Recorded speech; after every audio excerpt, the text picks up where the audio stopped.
Nanti hari Arafah, malam Arafah, bagus kalau kamu bisa baca La ilaha illallah la syarikalah lahul mulku wa lahul hamdu wa yumiitu wa huwa ala kulli syai'in qadir sampai dengan 1000 kali. Hari Arafahnya. Dari mulai malam Arafah tuh, boleh.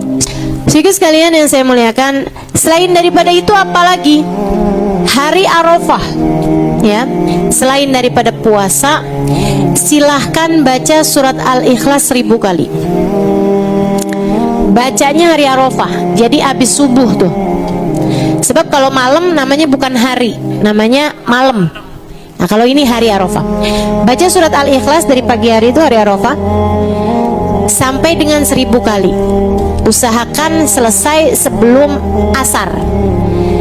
Habis asar hari Arafah, banyaklah berdoa, gitu ya. Sisakan kalau mau Al-Ikhlasnya 10 kali gitu. Kemudian La ilaha illallah la syarikalah yang udah dibaca dari tadi malam tuh, sisain juga 10 kali gitu. Kemudian sesudahnya banyakin doa. Banyakin doa sebanyak-banyaknya. Biar ngepasin hari Arafah itu kamu juga sedang dalam keadaan bersama dengan ribuan, puluh ribu, ratus ribu, juta orang yang hari itu juga sedang berdoa di padang Arafah. Kalau bisa deket-deket matahari tenggelam tuh, usahakan jelang-jelang maghrib tuh kamu masih sedang berdoa. Itu saat paling mustajab di hari Arafah. Sekalian doa, biar Allah lihat yang di padang Arafah lagi pada doa, kamu juga di Jakarta lagi pada doa juga, gitu, masing-masing, gitu kan ya. Ustazah perlu keluar rumah buat kena cahaya matahari, boleh juga, kalau mau begitu boleh juga. Sambil bilang begini, ya Allah, di bawah matahari yang sama kami sedang berdoa. Yang di Arafah itu mataharinya sama nggak? Sama sama kita. Maka di bawah matahari yang sama, di bawah langit yang sama, kami sama-sama sedang berdoa meminta kepadamu, ya Allah, jika engkau mengabulkan doa mereka, kabulkanlah pula doaku, ya Allah. Insya Allah doanya nggak ditolak sama Allah. Hadirin, bukankah yang punya harta adalah Allah? Bukankah yang punya ilmu adalah Allah? Bukankah yang punya kebahagiaan adalah Allah?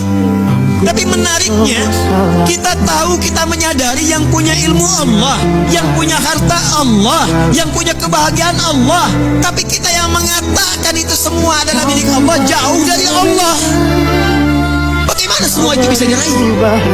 Bukankah hukum mengatakan orang yang dekat dengan seseorang yang punya kapasitas akan punya akses mendapatkan kemudahan dari kapasitas yang dia miliki. Orang yang dekat dengan pejabat dibuka akses dari jabatannya.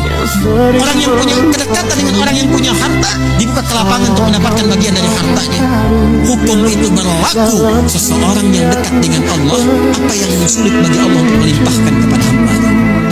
Sedang kumpul-kumpul dengan sahabat, tiba-tiba Nabi ditanya begini, ya Rasulullah, kalau kita pengen berdoa, di waktu apa yang paling didengar? Asma, yang paling cepat didengar oleh Allah, yang langsung dijawab seketika. Perhatikan jawaban Nabinya, hadis sahih. Kata Nabi, ada 2 waktu yang istimewa. Jauful lailil akhir, di penghujung setiap malam, saat akan berjumpa, bertemu dengan subuh. Itu satu.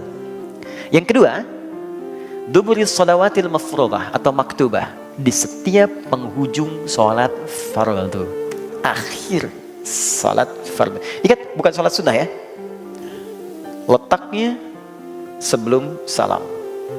Jelas ya? Apa bunyi hadisnya? Idza tasyahhada ahadukum, fokus, jika Anda menunaikan tasyahud akhir dalam sholat, fas'alu bi arba'in, maka mintalah 4 hal. Kata Nabi, kalau mau minta 4 ini, yang lain akan ikut semua. Apa yang 4 ini? Ini hadisnya, hadis Muslim, hadis 588. Allahumma inni a'udzubika min azabi jahannam. 1, berlindung dari siksa jahannam. 2, wa min adzabil qabri, dari siksa kubur. Ketiga, wa min fitnatil mahya wal mamat. Ini yang kita butuhkan sekarang. Jadi kalau kita berlindung menyebut ini, Pak, hoax, bulian, caci makian, gak akan ngaruh ke kita. Hilang, lewat semua. Ya. Fitnah semasa hidup, juga saat wafat. Duh, kasihan banget nih, hidup di fitnah, wafat di fitnah juga. Oke, terakhir 4. Wa min syarri fitnatil masiihid dajjal. Ini yang paling buruk. Dan ini ujian keimanan yang paling dahsyat. Kalau belum hafal redaksinya, minta di hati dengan bahasa kita. 4 ini sebutkan. Ya Allah, aku berlindung kepadamu ya Allah dari neraka jahanam, dari siksa kubur. Ya Allah, dari buruknya fitnah saat hidup ataupun nanti aku kalau wafat. Dan dari ya Allah, buruknya fitnah dajjal. Di hati.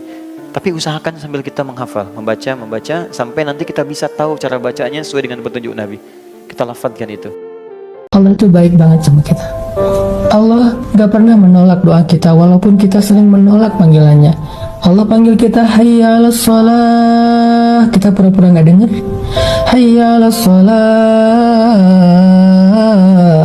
kita pura-pura sibuk. Tapi begitu kita butuh, kita banyak masalah, ya Allah, Allah berikan permintaan kita. Allah berikan hajat-hajat kita.